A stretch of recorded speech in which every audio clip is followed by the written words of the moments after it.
Imagine waking up tomorrow morning. You reach over for your phone, but something stops you cold. You don't know your name. You don't know what you do for a living. You don't know if you're married. You don't know where you grew up. Nothing. Just silence. No story. No labels. No past. And here's the question that will shake you to your core. Would you still be you? Or, and this is the part most people never dare to ask, was you just a character you've been playing your whole life? Because here's what I truly believe after years of studying human consciousness. Most people walking around out there right now have absolutely no idea who they really are. They think they do. But what they know is just a name, a job title, a zip code, a handful of old memories. That's not you. That's your costume. And today, we're going to take it off. Welcome to Spirita Vivo. Stay with me, because what I'm about to share has the power to change everything. Not in 5 years, not next month. Today, most people, when you ask them, who are you? Say something like, I'm Michael. I'm 52. I'm an engineer. I'm from Ohio. Okay, but wait a second. Are you your name? If your parents had named you something different, would you be a different person? Of course not. So you're not your name. Are you your job? You could quit tomorrow. You'd still be you. So you're not your job. Are you your age? That changes every single year. So that's not you either. Are you your religion? If you'd been born in a different country, into a different family, you'd most likely have a different faith. So even that isn't really you. So what's left? Here's what most people never stop to question. All of those things, your name, your job, your background, your beliefs, they're labels, stickers that other people put on you, your parents, your teachers, society. At some point, you started treating those stickers as if they were your skin. You took on a story. And ever since, you've been living that story, as if you were the story, but you are not the story. You are the one watching the story. Let me make this more concrete. Picture yourself sitting in a movie theater. Up on the screen, your life is playing out. Every moment, every experience, every role you've ever played.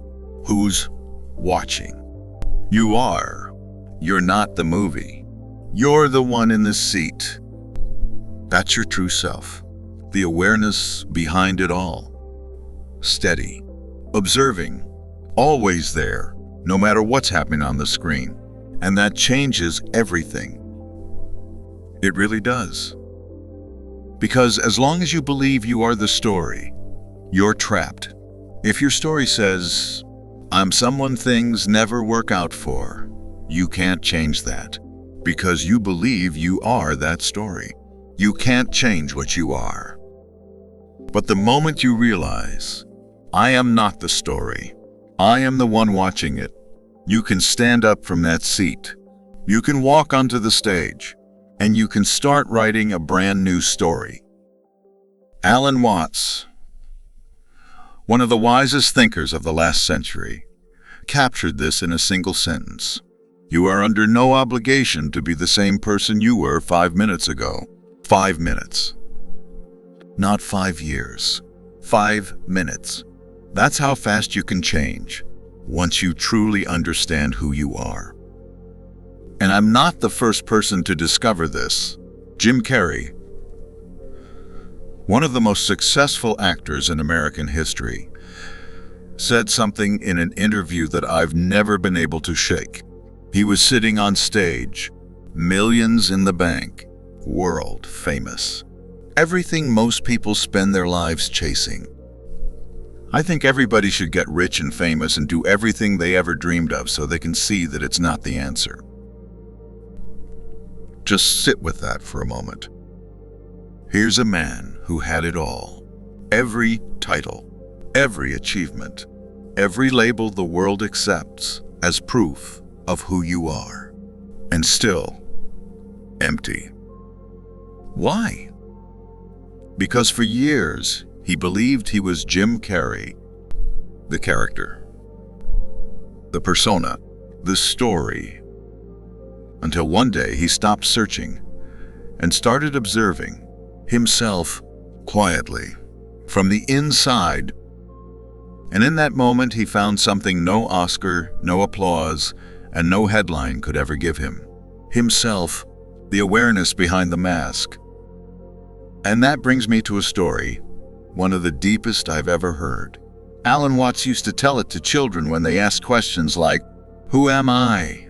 What is God? Why am I here?" But I believe this story was actually written for us. For people who've lived long enough to feel it in their bones, there has to be something more. Listen closely. The world never had a beginning, and it will never have an end. It moves in circles, and on a circle, there's no starting point. Look at a clock. The hands keep turning. Day becomes night. Night becomes day. Summer, winter, summer, winter. Breathing in, breathing out. Living, dying, living. You can't have one without the other. You don't know what light is without darkness. You don't know what joy is without pain. These aren't opposites. They're partners. And God, or Source, or the universe, call it whatever feels right to you. God is playing a game, hide and seek. But since there is nothing outside of God, since everything is God, there's no one else to play with. So God hid from himself. He pretended to be you, to be me, to be every person, every animal, every tree, every stone, every star. That's how he experiences adventure. Some of it beautiful, some of it terrifying, some of it heartbreaking. But it's all just a dream. And when he wakes up, it's gone. The game only works if he doesn't remember too soon. If he truly forgets who he is, if he genuinely believes he's just you or me.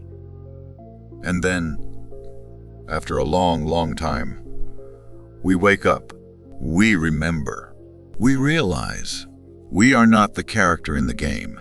We are the awareness that is playing. God has no skin, no shape, no outside.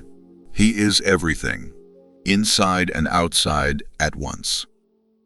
And you can't see him, for the same reason you can't see your own eyes without a mirror. Your true self is so perfectly hidden, because it's God doing the hiding.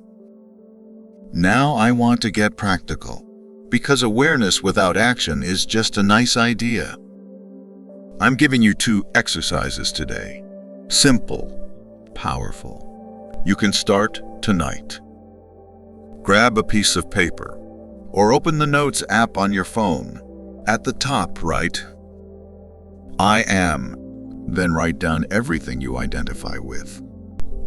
Your name, your job, your role in your family, your beliefs, the stories you tell yourself about who you are. Read the list. Now, one by one, imagine crossing each item out, not because it doesn't matter, but as an experiment. What's left when everything is crossed out? What remains when there's not a single label left? That stillness. That quiet presence. That thing that's still just there. That is your true self. This exercise gives a lot of people their first real glimpse. I am not any of these things. I have these things, but I am not them. That's the moment everything begins. The second exercise is the most powerful of all. Sit down somewhere quiet. no distractions. Ask yourself, if I were truly free, free from my old story, free from every label, who would I be? Not, what would I have? Not, what would I do? Who would I be? How would that person feel inside? How would they walk into a room? How would they talk to others? How would they wake up in the morning? Write it down, in the present tense. Not I would, but I am. I am someone who moves through life with calm and confidence. I am someone who meets others with an open heart. I am someone who trusts life. This isn't self-deception. This isn't empty wishful thinking. This is consciously writing a new story. As the observer you truly are. Because now you know. You are not your old story. You were just wearing it, like a costume. And costumes can be changed. Starting today. Maybe you've been carrying a story for decades. I'm not good enough. I'm too old to change. This is just who I am. But that is not who you are. That's just a sticker. And stickers peel off. You are not the movie. You are not the character. You are not the costume. You are the awareness behind it all. Steady, free, unchanging. And from that place, you can change everything. Not someday. Now. This is Spirita Vivo. If this episode moves something in you, share it. There might be someone in your life who needs to hear this right now. Until next time, live lightly,